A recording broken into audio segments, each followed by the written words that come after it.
به نام خداوند بخشنده مهربان.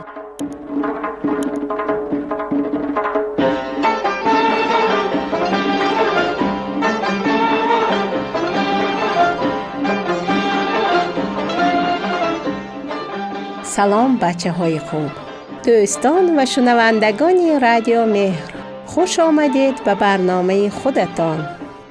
من و همکارم از استودیوی رادیو مهر آرزوی این را داریم که شما همراهان خوبم، پسران و دختران دوسترو و پدر و مادراتون همیشه سالم و تندرست باشید و شاد و خندان. سعیده عبدالله زاده هستم و با یک قصه دیگر از قصه های مثنوی امروز شما را همراهی میکنیم.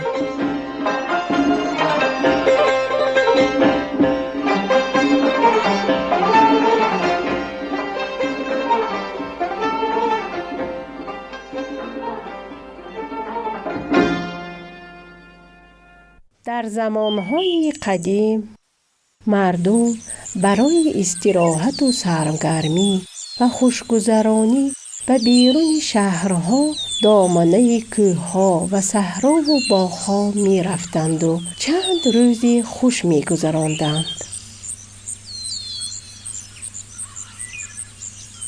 روزی از روزها 3 نفر مردی که با هم دوست بودند برای استراحت و تفریح به روستای رفتند. یکی از آن 3 نفر صوفی بود که لباسهای درویشی به تن داشت و دیگری ملای بود که دستار بر سر داشت و دیگری هم یک سرباز بود. این 3 نفر از شهر دور شدند و به یک دیهه رسیدند.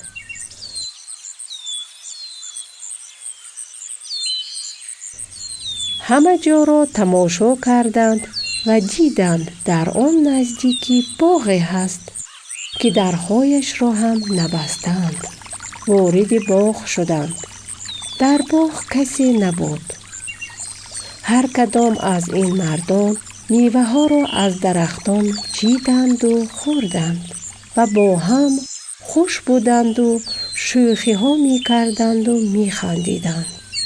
نزدیک نصف روزی باغبان با بیل در کتف از صحرا برگشت و داخل باغ خودش شد. وقتی داخل باغ شد چشمش به این 3 نفر افتاد که در میان باغ نشستند و میوه میخورند. باغبان برای آبادی و حاصل این باغ زحمت‌های زیادی کشیده بود. وقتی دید که این 3 مرد ناشناس و مفتخور بی اجازه وارد باغ شدند و میوه ها را از درخت میچینند، عصبانی شد. وی میخواست برود و به سر آنها داد و فریاد زند و آنها را از باغ بیرون کند. اما کمی فکر کرد و پیش خود گفت من تنها هستم و آنها 3 نفرند و به تنهایی نمیتوانم حریف آنها شوم. پس بهتر است نقشه بکشم و بین آنها اختلاف اندازم و تنها آنان را ادب کنم. با این فکر باغبان خوشه انگور چید و خندان نزد آنها رفت و سلام علیک و خوش آمدید گفت. آنها که می‌دانستند کار خوبی نکردند با تعجب به باغبان سلام دادند و احوال پرسی کردند. باغبان با خوشحالی روی زمین نشست و گفت من از تنهایی دلگیر شده بودم. خدا را شکر که شما آمدید. من خیلی خرسند شدم. آنها هم گفتند ما هم خوشحال شدیم که به باغ مرد مهربانی آمده ایم.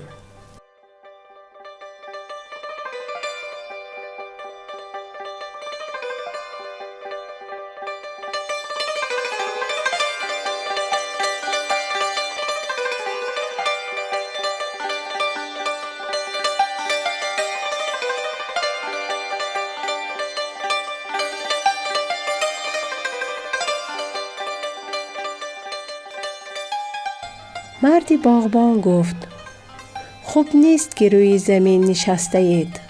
بهتر است گلیمی بیاوریم تا شما مهمانان عزیز راحت باشید. پس رو به صوفی کرد و گفت بابا جان، من از صحرا برگشتم و خیلی خسته شدم. شما خودتان به داخل اتاق روید. آنجا گلیمی هست. آن را بیارید تا با هم راحت بشینیم. صوفی به داخل خانه رفت. باغبان هم با زرنگی رو به مولا و مردی لشکری کرد و گفت شما یکی مولا و اهل مسجد و دیگری سرباز هستید.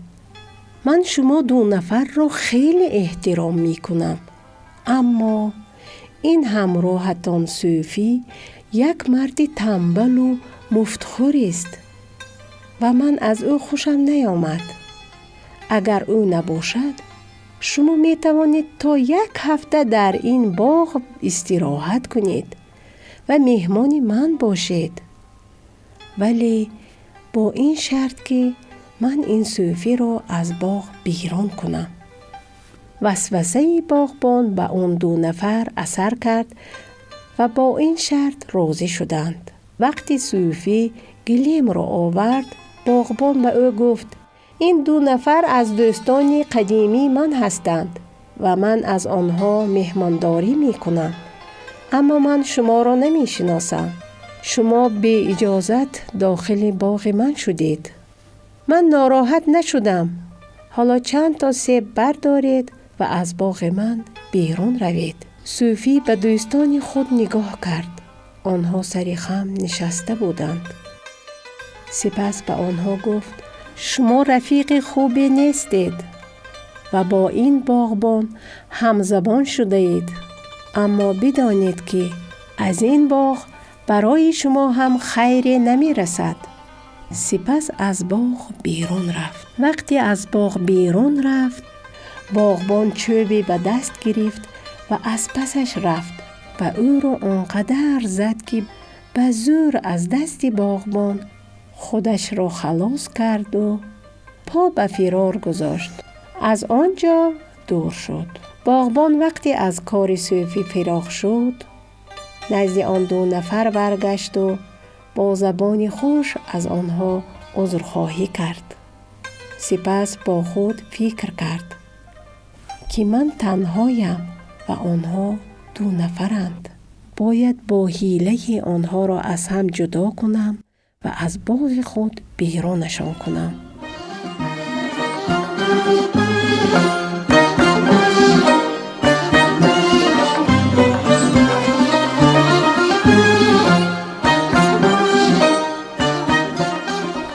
باغبان رو به مرد لشکری آورد و گفت شما جوانید، به خانه من که همین نزدیکی است بروید و از آنجا نان و پنیر بیارید تا با هم بخوریم. سپس باغبان نشانه خانه‌اش را به سرباز داد و او از باغ بیرون رفت. وقتی سرباز رفت، باغبان رو به ملا کرد و گفت شما کسی هستید که نماز و روزه و عبادت را به مردم یاد می دهید و بسیار زحمت می کشید.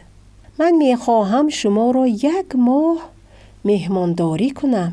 اما این سرباز یک آدمی مفتخور است و به کسی هم فایده اش نمی رسد.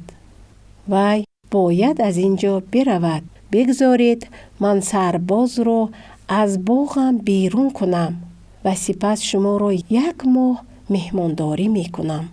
ملا هم به طمع 1 ماه پذیرایی و مهمانداری به این کار راضی شد. وقتی سرباز برگشت، باغبان به او گفت من خیلی فکر کردم. چون با این ملا دوست هستم، دلم می خواهد بیشتر با او تنها باشم و با هم صحبت کنیم. شما هم بهتر است این سبدی انگور را بردارید و از اینجا بروید. سرباز رو به ملا کرد. ملا سرش را پایین انداخته و آرام نشسته بود.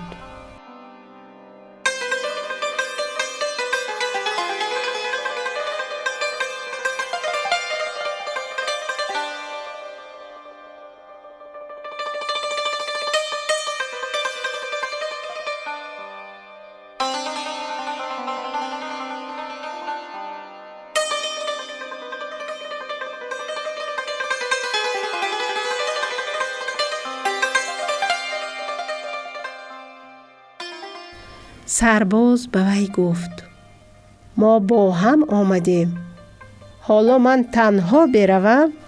ملا گفت: این باغ من نیست، صاحب باغ این طور می خواهد.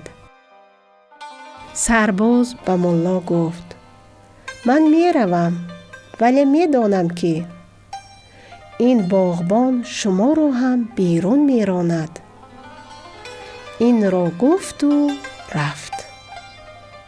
سرباز دور شد، باغبان در باغ را محکم بست، بیل را برداشت و روبروی ملا ایستاد.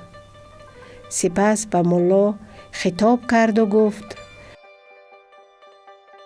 جناب ملا، شما به چه حق وارد باغ مردم شده اید؟ دست به انگور و سیب و ناک زدید. در کدام کتاب دینی نوشته اند که به اجازت وارد باغ و خانه مردم شوید و میوه چینید؟ زود باش جواب بده، وگرنه با این بیل به سرت میکوبم. ملای بیچاره که از این پیش آمد حیران مانده بود پاسخ داد: در هیچ کتاب این را ننوشتند، ولی ما 3 نفر با هم دوست بودیم، مهمون بودیم و شما از آمدن ما خوشحال شدید. حالا برای چی اینقدر عصبانی هستید؟ باغبان پاسخ داد: اولا شما با هم دوست نبودید، وگرنه از هم جدا نمی شدید و تا آخر با هم می ماندید. دوما مهمان نبودید، زیرا من شما را دعوت نکردم. سوم، آن خوشحالی من به این خاطر بود که شما را با حیله از هم جدا کنم و اکنون تو را مجازات می کنم. ملا گفت: پس اجازت دهید راستش را گویم. نه من ملا هستم و نه آن 2 نفر سرباز و درویشند. ما هر 3 آدمان فریبگری بودیم و با این لباس ها مردم را گول می زدیم. حالا که راستش را گفتم، بگذارید من از اینجا بروم. ما اشتباه کردیم که فریب خوردیم، جدا شدیم، با هم متحد نبودیم. باغبان گفت: حالا که این طور است، بیا حقت را بگیر. و با بیلی که در دست داشت ملای دروغکی را ادب کرد و او را با خواری و زاری از باغ بیرون کرد. همین طور باغبان هوشیار مهمانان ناخوانده تنبل را از باغش بیرون راند و در زیر سایه درختان باغش به استراحت نشست.